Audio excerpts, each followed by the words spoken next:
ചിത്രം മറ്റൊന്നാവുമായിരുന്നു. ഉറപ്പ്. ഗുരുദേവൻ പരിതപിച്ചത് സംഭവിക്കുമായിരുന്നു. നമ്മളെ എല്ലാവരും ചേർന്ന് ഒരു പ്രത്യേക ജാതിയിലേക്ക് അടക്കം ചെയ്യുന്നു എന്ന ഗുരുവിന്റെ വേദന, ദുഃഖം, അത് നമുക്ക് കാണേണ്ടി വരുമായിരുന്നു. പക്ഷെ അങ്ങനെ വരാതിരിക്കാനുള്ള കാരണം നടരാജഗുരു എന്ന് പറയുന്ന മഹാമനീഷിയുടെ തപസ്സായിരുന്നു. അതില് ഈ ദാർശനികമായ നിലപാടിൽ ഒട്ടും തന്നെ വെള്ളം ചേർക്കാതെ ശ്രീനാരായണ ഗുരു ദർശനത്തെ കുറിച്ചും അതുപോലെ തന്നെ മറ്റെല്ലാത്തിനെ സംബന്ധിച്ചുള്ളതായ ആധികാരികമായ പഠനങ്ങൾ നിർവഹിച്ചു. അത് ശരിക്കും പറഞ്ഞു കഴിഞ്ഞാൽ അത് പലതും നമ്മളിൽ പല ആളുകൾക്കും നേരിട്ട് കടക്കാൻ പറ്റുന്ന ഒന്നല്ലത്. കാരണം അദ്ദേഹം സംവദിച്ചിരുന്നത് ഏറെയും ഭീഷണശാലിയായ നിത്യചൈതന്യയതിയോടായിരുന്നു. പക്ഷെ നിത്യചൈതന്യയതി അതിനെ ഉൾക്കൊണ്ടുകൊണ്ട് വീണ്ടും 100-ലേറെ ഗ്രന്ഥങ്ങളിലായി നമുക്ക് തന്നു. അതുപോലും നമ്മൾക്ക് ഗ്രാഹ്യമല്ല. കാരണം അതിന്റെ ശൈലി മറ്റൊന്നാണ്. അതിനെ കുറെ കൂടി സാധാരണ ആളുകളിലേക്ക് മനസ്സിലാകുന്ന തരത്തിലേക്ക് നൽകിയത് മുനി ഗുരു നാരായണസ്വാമി. ഇപ്പൊ ശരിക്കും പറഞ്ഞാൽ ഈ അടുത്ത കാലത്ത് മാത്രമാണ് നടരാജഗുരുവിന്റെ വിജ്ഞാനത്തെ കുറിച്ച് കേരളത്തിലെ ചെറിയൊരു വിഭാഗം അറിയാൻ തുടങ്ങിയിട്ടുള്ളത്. ഇപ്പോഴും അറിഞ്ഞു തുടങ്ങിയിട്ടില്ല. ഈസ്തറ്റിക്സിനെ കുറിച്ചും തത്വചിന്തയെ കുറിച്ചും സാമ്പത്തിക ശാസ്ത്രത്തെ കുറിച്ചും തുടങ്ങി വൈജ്ഞാനിക മേഖലയുടെ തന്നെ എല്ലാത്തിനെ കുറിച്ചും ആധികാരികമായി എഴുതിയ ഒരു മഹാത്മാവ് ഇനി ജന്മം നൽകിയതാണ് ഈ കേരളം.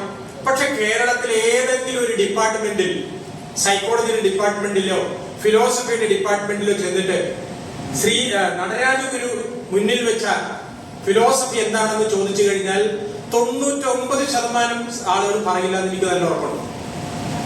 കാരണം ഫിലോസഫി എന്ന് പറഞ്ഞാൽ തന്നെ അത് വെസ്റ്റേൺ ഫിലോസഫിക്ക് അപ്പുറമായി ഒന്നുമില്ല എന്ന് വിചാരിക്കുന്നവരാണ് നമ്മുടെ പല ആളുകൾ. പക്ഷെ അതിൽ 1-2 പേര് ആളുകൾ ഇങ്ങനെ പതുക്കെ വന്നുകൊണ്ടിരിക്കുന്നു. അതില് ഈ പ്രദീപ് സാറിനെ പോലുള്ള കുറച്ചു പേര് വരാൻ തുടങ്ങിയിട്ടുണ്ട്.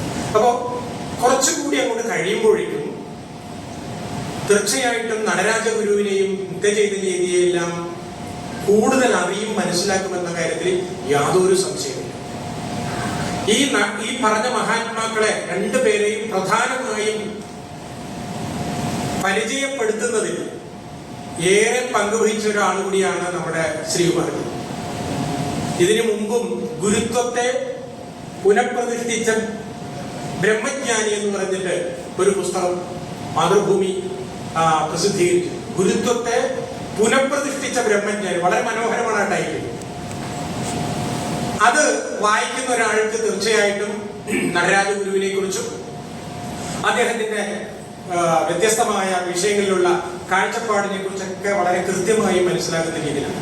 ഈ ആളുകൾ പലപ്പോഴും വായിക്കാത്തത് അവരുടെ അഭിരുചിക്കനുസരിച്ച ഭാഷ വരാത്തതുകൊണ്ടാണ്, സമീപനമില്ലാത്തതുകൊണ്ടാണ്. പക്ഷെ ഈ പറഞ്ഞ പുസ്തകങ്ങളെല്ലാം തന്നെ അതിനുപകരിക്കുന്നതാണ് എന്നതുകൊണ്ട് എപ്രകാരമാണോ ശ്രീനാരായണ ഗുരുദേവനെ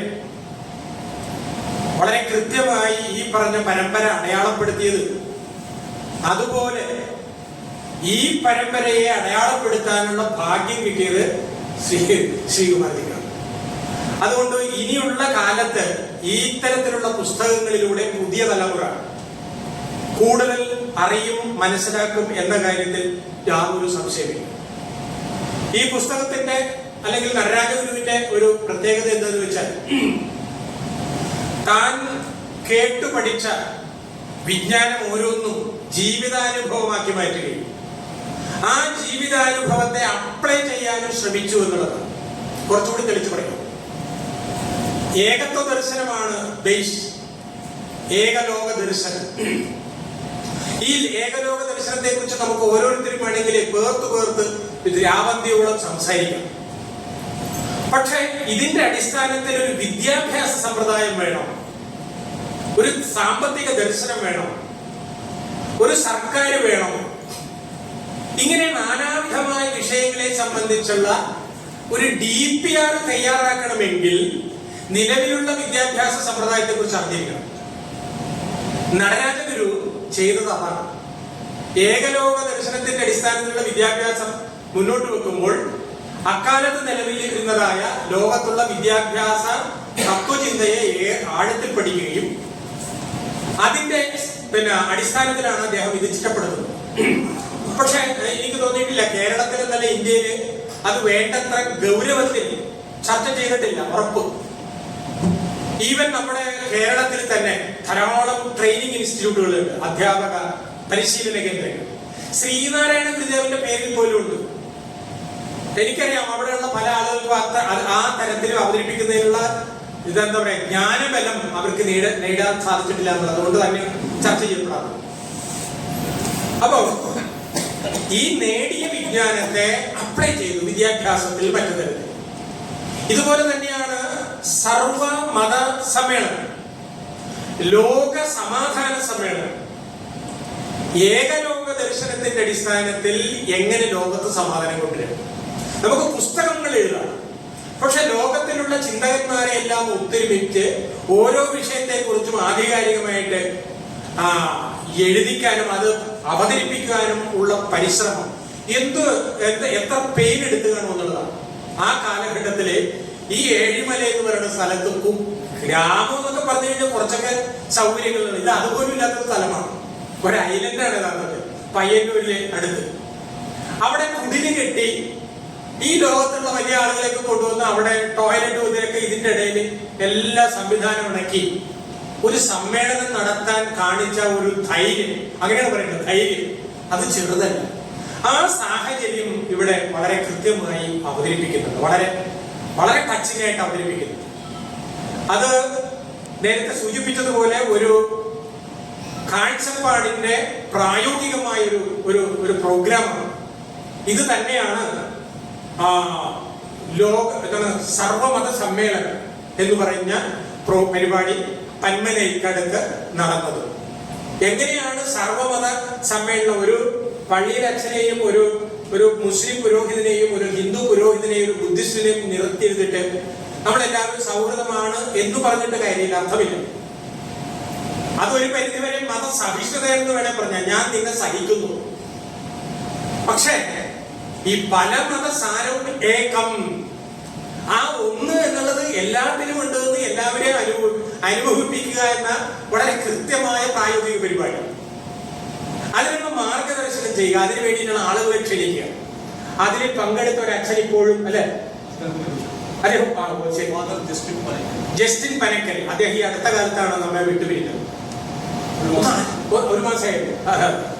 അപ്പോ ഇതെല്ലാം നടന്ന സംഭവങ്ങളാണ്. പക്ഷെ നമ്മുടെ ചരിത്രത്തിൽ ഈ സാധനം എന്തെങ്കിലും ആരെങ്കിലും രേഖപ്പെടുത്തിയിട്ടുണ്ടോ? ചരിത്രമായി രേഖപ്പെടുത്തി കാണാൻ യാതൊരു സാധ്യതയില്ല എന്നുള്ളതാണ്. അപ്പോ ഇതെല്ലാം നാളത്തെ ചരിത്രമായി മാറും എന്ന കാര്യത്തിൽ യാതൊരു സംശയമില്ല. ഇതുപോലെ തന്നെയാണ് നടരാജ ഗുരുവിനെ കുറിച്ച് കേരളത്തിലെ മറ്റ് സംസ്ഥാനങ്ങളിലുമെല്ലാം ആരൊക്കെയാണ് PhD ഡോക്ടറേറ്റ് സമ്പാദിച്ചത്, ആരൊക്കെയാണ്, എന്തായിരുന്നു അവരുടെ ടൈറ്റിൽ, MPhil ആരൊക്കെയാണ് എടുത്തിട്ടുള്ളത്, അതിനെക്കുറിച്ചുള്ള ഒരു വിവരണം ഇതിനെ മാറ്റുകൂട്ടുന്ന ഒരു ഘടകമാണ്, പ്രത്യേകിച്ച് ഗവേഷണ വിദ്യാർത്ഥികൾ. ആ നിലയിലൊരു എന്താ പറയാ ഗൗരവമായ പഠനം നടത്തിയ ഫാദർ ജോർജ് തടത്തിൽ അല്ലെ, ജോർജ് തടത്തിൽ, അദ്ദേഹം കഴിഞ്ഞ വർഷം, അദ്ദേഹം റോമിലാണ്, എല്ലാ വർഷവും വരാറുണ്ട്. ഇതുപോലെ തന്നെ കഴിഞ്ഞ വർഷം വന്നപ്പോൾ ഞങ്ങൾ 3 പേരും കൂടി തന്നെയാണ് പോയി അദ്ദേഹത്തോട് റിക്വസ്റ്റ് ചെയ്തു. എന്താ റിക്വസ്റ്റ് ചെയ്തത്? അങ്ങ് നടരാജ ഗുരുവിനും ഒക്കെ അല്ലേ റിസർച്ച് ചെയ്ത്? അതെ. MPhil ചെയ്തത് അങ്ങനെയല്ലേ? അതെ. ഞങ്ങൾക്കൊരു അപേക്ഷ കൂടി ഉണ്ട്, അങ്ങ് പോസ്റ്റ് ഡോക്ടറേറ്റ് കൂടി ഈ വിഷയത്തിൽ ചെയ്യണം. അതെന്താ നിങ്ങൾക്ക് ഇത്ര ശാഠ്യം? ഞങ്ങൾക്ക് ശാഠ്യം എന്ന് പറഞ്ഞാൽ ഇന്ത്യയിൽ ഇതുപോലെ ചെയ്തിട്ടുള്ള വേറെ ആരുമില്ല. അപ്പൊ ഞങ്ങൾക്ക് ഓരോ സ്ഥലത്തിൽ ചെന്ന് പ്രസംഗിക്കുമ്പോൾ ഫാദർ ജോർജ് തടത്തിൽ എന്ന് പറയുന്ന മഹാത്മാവ് MPhil PhD പോസ്റ്റ് ഡോക്ടറേറ്റ് നടത്തി എന്ന് ഞങ്ങൾക്ക് അഭിമാനത്തോടുകൂടി പറയണം. ആ സംഭാഷണത്തിനിടയിൽ ഞാൻ അച്ഛനോട് ഒരു സിമ്പിളായിരുന്ന ഒരു കാര്യം, അച്ഛനാണല്ലോ, അതെ, അച്ഛന് വല്ല കാര്യമുണ്ടോ ഈ നടരാജഗുരുവും അതുപോലെ തന്നെ ഈ ഇവരെയൊക്കെ കുറിച്ച് വായിക്കാനുള്ള വല്ല കാര്യം ആവശ്യമുണ്ടോ? അച്ഛന് ബൈബിളും അതുമായിട്ടൊക്കെ ബന്ധപ്പെട്ട കാര്യങ്ങളൊക്കെ വായിച്ചാൽ പോരെ സൗഹൃദത്തോട് കൊടുത്തു. അപ്പൊ ഞങ്ങളോട് പറഞ്ഞു, നടേശ മാഷെ ബൈബിളിന്റെ ഓരോ കാര്യങ്ങളും യേശുദേവന്റെ ത്യാഗത്തെക്കുറിച്ചും കൃപാലുത്വത്തെക്കുറിച്ചും ഒക്കെ പറയുമ്പോൾ ഞാൻ പറയും, എന്റെ നാട്ടിൽ ഇതുപോലൊരു മഹാത്മാവ് ജീവിച്ചിരുന്നു. അദ്ദേഹത്തിന്റെ പേര് ശ്രീനാരായണ ഗുരുദേവൻ എന്ന് പറയുമ്പോൾ ലോകത്തിലുള്ള സകലമായ ആളുകളുടെ മുമ്പിൽ എനിക്ക് കിട്ടുന്ന ഒരു അംഗീകാരമുണ്ട്. അത് നിങ്ങൾക്ക് പറഞ്ഞാൽ മനസ്സിലാവില്ല, അച്ഛൻ പറഞ്ഞതാണ്. അപ്പോ യേശുദേവൻ അനുഭവിച്ചതും പറഞ്ഞതുമായ കാര്യങ്ങൾ ജീവിതത്തിൽ എന്റെ നാട്ടിൽ ഒരു മഹാത്മാവ് കാണിച്ചു എന്ന് പറയാൻ എനിക്കൊരു വലിയൊരു അഭിമാനമാണ്. അപ്പൊ അങ്ങനെയുള്ള അച്ഛനോട് ഞങ്ങൾ ഈ തരത്തിലൊരു റിക്വസ്റ്റ് കൂടി നടത്തിയിട്ടുണ്ടായിരുന്നതാണ്. അതുപോലെ ഈ പുസ്തകം വായിച്ചപ്പോഴാണ് ഞാൻ വളരെ എന്താ പറയാ, ഇത് വളരെ സ്ട്രൈക്കിംഗ് ആയിട്ടുള്ള ഒരു പോയിന്റ് ഇവിടെ വന്നപ്പോൾ അറിഞ്ഞു. ഇവിടെ ഫിലിം ഇൻസ്റ്റിറ്റ്യൂട്ട്, ഇവിടുത്തെ അച്ഛൻ ഫിലിം ആയിട്ടൊക്കെ ബന്ധപ്പെട്ട റിസർച്ച് ആ തരത്തിലുള്ള കാര്യങ്ങൾ വളരെ താല്പര്യമുള്ളത്. ഈ നടരാജ ഗുരുകുല ഇൻസ്റ്റിറ്റ്യൂട്ട് ഓഫ് ഫിലിം റിസർച്ച് എന്ന് പറഞ്ഞ ഒരു സ്ഥാപനം തുടങ്ങുന്നതിന് വേണ്ടിയിട്ട് എല്ലാ ഒരുക്കങ്ങളും നടത്തിയതാണ്. അതിന് കാരണം അദ്ദേഹം സൗന്ദര്യലഹരിക്ക് വ്യാഖ്യാനം എഴുതാൻ തുടങ്ങി. ആ സൗന്ദര്യലഹരിയുടെ ഭാഷയെ കുറിച്ച് അദ്ദേഹം എഴുതിയിട്ടുണ്ട്. പ്രോട്ടോ ലാംഗ്വേജ് ഭാഷകൾ, നമ്മൾ പറയുന്ന സാധാരണ ഒരു ഭാഷയില മറ്റൊരു ഭാഷയില് സത്യത്തെ എങ്ങനെ വെളിപ്പെടുത്താം എന്നതിനെ സംബന്ധിച്ച് ശങ്കരാചാര്യരെ ആണ് ആദ്യമായിട്ട് കാണിച്ചതെന്ന് പറഞ്ഞുകൊണ്ട് അദ്ദേഹത്തിന്റെ വളരെ മനോഹരമായ ഒരു നരേഷൻ, അതിനെ സിനിമയാക്കുന്നതിന് വേണ്ടിയിട്ടുള്ള പരിശ്രമം, അതിന് വളരെ ഗൗരവമായ ഗവേഷണം നടത്തണം എന്നതിന്റെ ഭാഗമായിട്ട് ഇങ്ങനെ ഒരു സംരംഭത്തിന് പോലും തുടക്കം കുറിച്ചു എന്നുള്ളത് ഞാൻ വാസ്തവത്തിൽ ഈ പുസ്തകത്തിൽ നിന്നാണ് അറിയുന്നത്.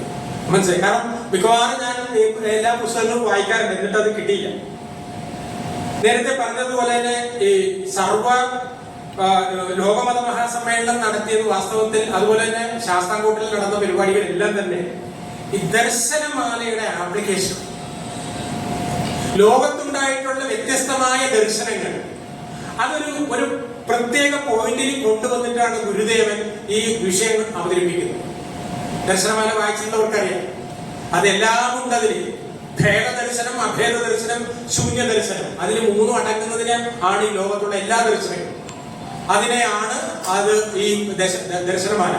ഈ ദർശനമാലയുടെ ആപ്ലിക്കേഷൻ ആയിരുന്നു നേരത്തെ പറഞ്ഞ സമ്മേളനങ്ങൾ എന്നാണ്. മറ്റൊരു കാര്യം, അദ്വൈതം പിറന്ന ആദിശങ്കരൻ ജനിച്ച ഈ നാട് ഒരു പക്ഷേ നടരാജഗുരു ഇല്ലായിരുന്നുവെങ്കിൽ ശങ്കരാചാര്യരെ വളരെ വളരെ എന്താ പറയുക തെറ്റായ രീതിയിൽ അവതരിപ്പിക്കുമായിരുന്നു എന്ന കാര്യത്തിൽ യാതൊരു സംശയമില്ല. ശങ്കര ദർശനം പഠിച്ചിട്ടല്ല പറയുന്നത്, ശങ്കരൻ സവർണനാണ്, അതുകൊണ്ട് സവർണനൊക്കെ മോശമാണ് എന്നൊരു മുൻവിധിയോടുകൂടിയുള്ള ഒരു കാഴ്ചപ്പാട് ഇന്നും നിലനിൽക്കുന്നുണ്ട്. പക്ഷേ നടരാജഗുരുവിന്റെ കൃതികളിലൂടെ പോകുമ്പോഴാണ് വേദാന്തത്തെ കുറിച്ച്, ഇന്ത്യയിൽ ഉണ്ടായിട്ടുള്ള എല്ലാ ദർശനത്തെ കുറിച്ചും, ലോകത്തുണ്ടായിട്ടുള്ള എല്ലാ ദർശനത്തെ കുറിച്ചും, അതാണ് ലോകത്തുണ്ടായിട്ടുള്ള ദർശനത്തെ കുറിച്ചും ഇന്ത്യയിലുള്ള ദർശനത്തെ കുറിച്ചും പഠിച്ച് അതിന്റെ ഏകതയെ കണ്ടെത്തുക എന്ന് പറയുന്നത് ചില്ലറ കാര്യമല്ല. എന്താണ് പുസ്തകത്തിന്റെ പേര്? അല്ല, അതിന്റെ ഏകത്വം പാശ്ചാത്യ ദർശനത്തിൽ, പരമ്പൊരുൾ പാശ്ചാത്യ ദർശനത്തിൽ എന്ന ആ ഒരു കൃതി എന്റെ അന്വേഷണത്തിൽ അത്തരത്തിലുള്ള ഒരു പ്രയത്നം മറ്റൊരാൾ ചെയ്തിട്ടുണ്ട്. അതത് മേഖലയിലുള്ള ആളുകളുമായി നടരാജഗുരു സംവദിച്ചിട്ടാണ് ആ സംഭവം എഴുതുന്നത്. അത് ചർച്ച ചെയ്യപ്പെടേണ്ട ഒരു വിഷയമാണ്, പ്രത്യേകിച്ച് ഇന്നത്തെ കാലഘട്ടത്തിൽ. അപ്പോ എല്ലാ ചിന്താഗതിയിലും പല പ്രശ്നങ്ങൾ ഉണ്ടാകും, പക്ഷെ എല്ലാത്തിന്റെ ദി എസൻസ് അത് ആണ് നമ്മൾ കണ്ടെത്തേണ്ടത് എന്ന നടരാജഗുരുവിന്റെ വിജ്ഞാനത്തെ ഇതിൽ വളരെ കൃത്യമായി അടയാളപ്പെടുത്തി. അതുപോലെ തന്നെ ഞാൻ കാളിദാസ സാഹിത്യം പഠിച്ചിട്ടുള്ള ആളാണ്. കാളിദാസൻ വളരെ മനോഹരമായ വിശ്വ മഹാകവി, സാഹിത്യകാരനാണ്. പക്ഷെ അദ്ദേഹത്തെ ഇന്നോളം ഒരാളും ഒരു ഗംഭീരനായ സാമ്പത്തിക ശാസ്ത്രജ്ഞനാണ് എന്ന് ആരെങ്കിലും പറഞ്ഞ് കേട്ടിട്ടുണ്ടോ? അത് സാമ്പത്തിക ശാസ്ത്രജ്ഞനാണല്ലോ. നടരാജഗുരുവാണ് കാളിദാസന്റെ ഓരോ കൃതികളും എടുത്തു വെച്ചിട്ടാണ് നമ്മൾ സാമ്പത്തിക ശാസ്ത്രത്തെ നോക്കിക്കാണേണ്ടത് എന്ന് പറഞ്ഞുകൊണ്ടുള്ള, അത് പിൽക്കാലത്ത് വേണ്ടത്ര ഗൗരവം ആരും കൊടുത്ത് കണ്ടിട്ടില്ല. പക്ഷെ അത് വളരെ പ്രധാനപ്പെട്ട ഒരു സാധനം. കാളിദാസനിൽ ഒരു ദാർശനികനെ കണ്ടെത്തുക, ഒരു സാമ്പത്തിക ചിന്തകനെ കണ്ടെത്തുക, ഒരു എന്താ പറയുക എൻവയോൺമെന്റലിസ്റ്റിനെ കണ്ടെത്തുക എന്ന് പറയുന്നത് അതാണ് ഡിഫറൻസ് എന്ന് പറയുന്ന സാധനം. ആ നിലയിലുള്ള ഒരു റീഡിങ് നടരാജഗുരു ഇതിൽ നടത്തിയിട്ടുണ്ട്. ചുരുക്കി പറഞ്ഞാൽ ഈ പുസ്തകങ്ങളിലൂടെ നാം കടന്നു പോകുമ്പോൾ നടരാജഗുരു മുന്നോട്ട് വെച്ച ആശയങ്ങളുടെ ഒരു സംക്ഷിപ്ത രൂപവും ഒപ്പം അദ്ദേഹം ശിഷ്യൻ എന്ന നിലയിൽ ഗുരുകുല ക്ലിഷ്ടന്മാരാണത്രേ ശിഷ്യന്മാർ. ഗുരുകുലത്തിൽ വസിക്കുമ്പോൾ ആ ശിഷ്യന്മാരെ പാകപ്പെടുന്നതിന് വേണ്ടി അവരേറെ വേദനിക്കേണ്ടതുണ്ട്. വേദനിച്ചില്ല എങ്കിൽ വേദനിപ്പിക്കാൻ ചില ആളുകളെ വേണമെങ്കിൽ ദൈവം എന്ന് വേണം നമുക്ക് വേണേൽ പറഞ്ഞാൽ ചില ആളുകളെ ചുറ്റും അണിനിരത്തും. അങ്ങനെ ഒരു പക്ഷേ ഇത്രയേറെ വേദനിച്ച ഒരു ശിഷ്യൻ കേരളത്തിൽ ഉണ്ടാവാൻ സാധ്യത കുറവാണ്. അപമാനവും എന്താ പറയുക ആ തരത്തിലുള്ള ധാരാളം അനുഭവിച്ചിട്ടുള്ള ഒരു മഹാത്മാവാണ്. അങ്ങനെ ഇല്ലായിരുന്നു എന്ന് വിചാരിക്കാം. നടരാജഗുരുവിനെ വളരെ സ്വീകരിച്ച് ശ്രീനാരായണ ഗുരുവിന്റെ ഉത്തരാധികാരിയായിട്ട് വന്നിരുന്നുവെങ്കിൽ ഒരു പക്ഷെ ഈ പറഞ്ഞ ജ്ഞാനം നമുക്ക് ലഭിക്കുമായിരുന്നില്ല, ഉറപ്പ്. അപ്പോ അതോടുകൂടി അദ്ദേഹം ഇവിടെ നിന്ന് ഭൂഖണ്ഡാന്തര യാത്രകൾ നടത്തുകയാണ്. ഭൂഖണ്ഡാന്തര യാത്ര നടത്തുന്ന ഒരുവന്റെ മുമ്പിൽ മലയാളമില്ല, നായരും നമ്പൂതിരിയുമില്ല, ജാതിയില്ല, മതമില്ല. മനസ്സിലായില്ലേ? അവിടെ ലോകമാണുള്ളത്, മനുഷ്യനാണുള്ളത്. ആ ലോകത്തുള്ള മനുഷ്യനോടാണ് നടരാജഗുരു സംവദിച്ചത്.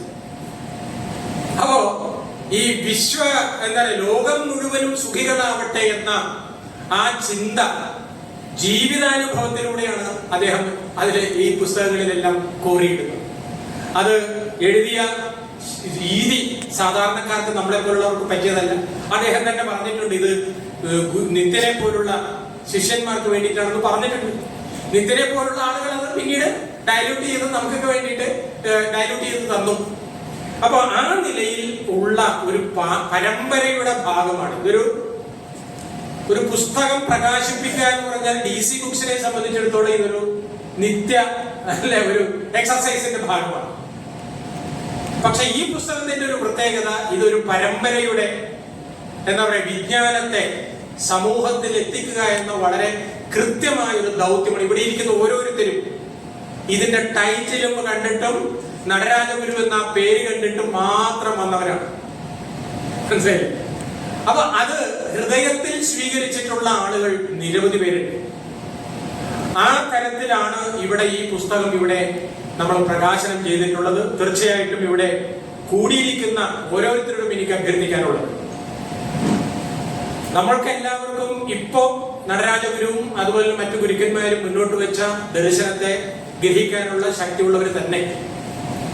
അത് നമ്മുടെ തലമുറയ്ക്ക് അത് കൈമാറ്റം ചെയ്യുക എന്ന വലിയ ദൗത്യം നമുക്കുണ്ട്. വേറെ ആരും വരില്ല. അതിന് ചില കൂട്ടായ പരിശ്രമങ്ങൾ കൂടി വേണം. ശ്രീ MS സുരേഷിന്റെ നേതൃത്വത്തിൽ നടക്കുന്ന സ്റ്റഡി സർക്കിൾ ആ തരത്തിലുള്ള വലിയ ദൗത്യം നടത്തിക്കൊണ്ടിരിക്കുന്നുണ്ട്. കുറച്ച് ഞാൻ അഭിമാനത്തോട് പറയുകയാണ്, അതിൽ എറണാകുളം ജില്ലയിലുള്ള സ്റ്റഡി സർക്കിൾ ആണ് ഈ തരത്തിലുള്ള കാര്യം, അതായത് നടരാജഗുരു സ്ഥാപിച്ച ഗുരുകുലത്തിന്റെ 100ാം വർഷം ശതാബ്ദി 2024 എല്ലാവരെയും സാക്ഷി നിർത്തിക്കൊണ്ട് ശ്രീ പ്രദീപ് കുമാറിനെ ഞാൻ നൽകുകയാണ്.